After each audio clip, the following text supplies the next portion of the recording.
Hello, this is Ken Ferry with this week's Boots in the Field. It's still a haves and have-nots out here when it comes to moisture.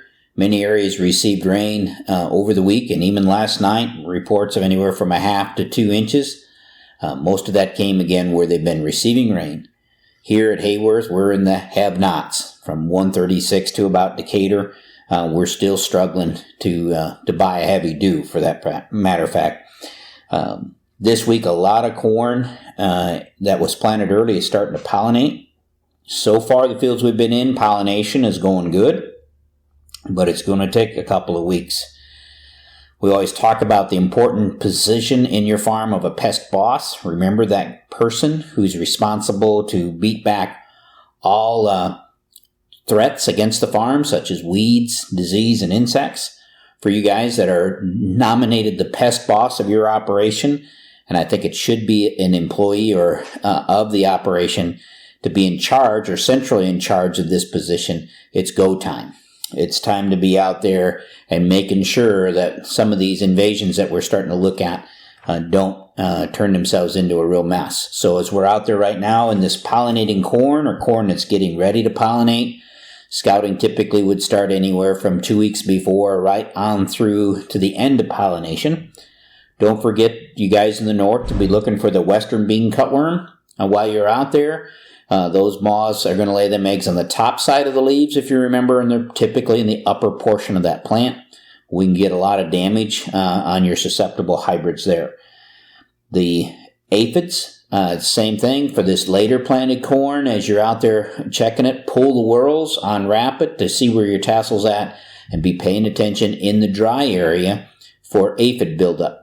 Seeing just a little bit of that, but not much right now. But let's not let that get out of the way. The big dog that we're running into is Japanese beetle that are clipping silks. Now, the rootworm beetle have been pretty quiet. Those numbers will probably continue to grow as the season goes on. But surprisingly, we don't have the population of rootworm beetle that I thought we would. The Japanese beetle is getting kind of crazy in some areas, and we have to manage those. Let's be thinking about, which fields are going to need to be sprayed and which ones aren't based on how you plant it. Don't forget the replant areas in the field. You went back to replant them for yield, so let's make sure that they get pollinated as well. Corn in general, a lot of this early corn is short, so it's indicating the growing conditions it's had up to this point between too wet, too dry, and not enough water to move it along, or not enough evapotranspiration to keep it going.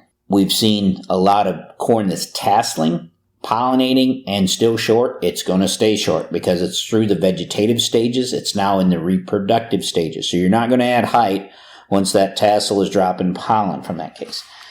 Some of the fields that we've been in this last few days, if they're short upright hybrids, they're not going to reach 90%, 95% ground cover like we'd like.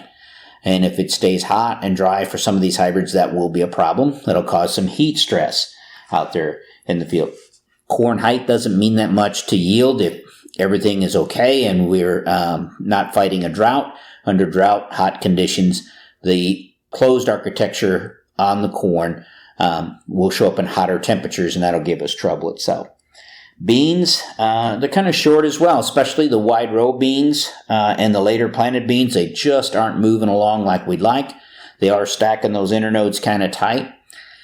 Doesn't mean a lot for a soybean. Again, if it starts raining by R4 and R4 through R6, height really isn't something that we're too concerned about on the soybean itself, except for getting these rows closed and managing the weeds. And in the wide row beans, in a lot of cases, we're going to have to give up on that. We can't get these rows closed. So it's a scenario where as we move into R2 on some of these beans, we got to be careful with our rescue sprays. As we go out there and try to burn things back, it's now going to start to come at a yield loss. So make sure the weeds are worth taking out if you're going out there to beat some of these beans up that are moving right along. In the beans, continue to watch for the Japanese defoliation. As we move from that R1 to R3, you're going to lower the defoliation threshold to 20%. Again, you're going to pull from the top, middle, and bottom of the plant as you're analyzing how much defoliation you're dealing with. Today we saw R3 beans that are going to need to be sprayed. They're past the threshold from defoliation, and this is way out in the field, not just on the headlands itself. Matter of fact, in the fields we're in today, you could just stand there and hear them buzzing. It was populations are almost of historic proportions in some of these fields. I haven't seen them quite that heavy in a long time in itself. In the dry area, it's time to scout for spider mites. Here at Hayworth, we're finding mites and eggs on the soybean leaves. So by next week, we'll have visual evidence that they're there. They'll start to pull these plants down. If you guys don't learn to share the water out there, if we don't get any more moisture, we're going to have to start to pay attention to it. So again, stop mowing those ditches, stop mowing the waterways, watch your fields that are near the mowed areas, especially if it's a brown lawn, that type of thing. They will move in from the edges across your farm.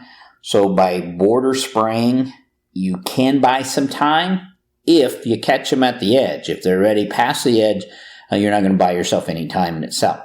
But scenario where moisture doesn't take care of them overnight, but it brings their predators back and helps us then get back ahead of them itself. But again, we're talking about that area where the lawns are brown and you know where the leach fields are because you haven't mowed anything but weeds on your lawn for a while, which is pretty much where we are here. Disease pressure in general, both in corn and beans, continues to be very light.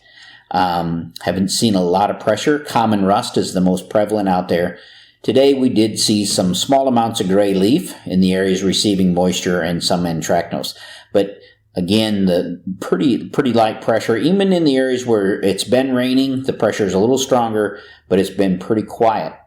Right now, though, I want you to focus on bugs first. Don't shoot from the hip and spray a fungicide out there and end up going back and to manage the insects in 1 or 2 weeks. Know what you're doing out there. Don't just spray because it's on the calendar. What are we working with?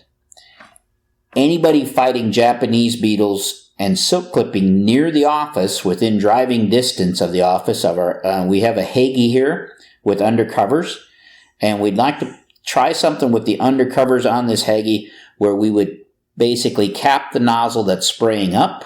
We'd keep the 2 side nozzles and set that undercover so it's right there on the silk, and we try to concentrate the application on the silk to see if we can get a better kill by aiming for the silk versus a broadcast application over the top. And we're looking for some plots like that. If you're within driving distance here at the office and you think you need to be spraying for Japanese beetle, let us know. We'd like to try the same type of plot in corn on corn for ear rot in this window of pollination, but we really need it raining to give us some conditions to drive the diplodia ear rots and that type of thing itself. And hopefully that would happen. And maybe if it does and you got corn on corn and a susceptible hybrid, we'd like to try that same plot as well out there itself.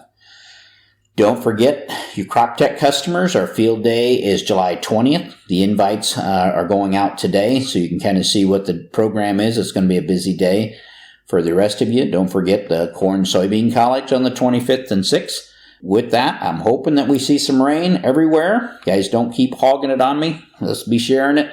Let's keep her safe. Let's keep her moving.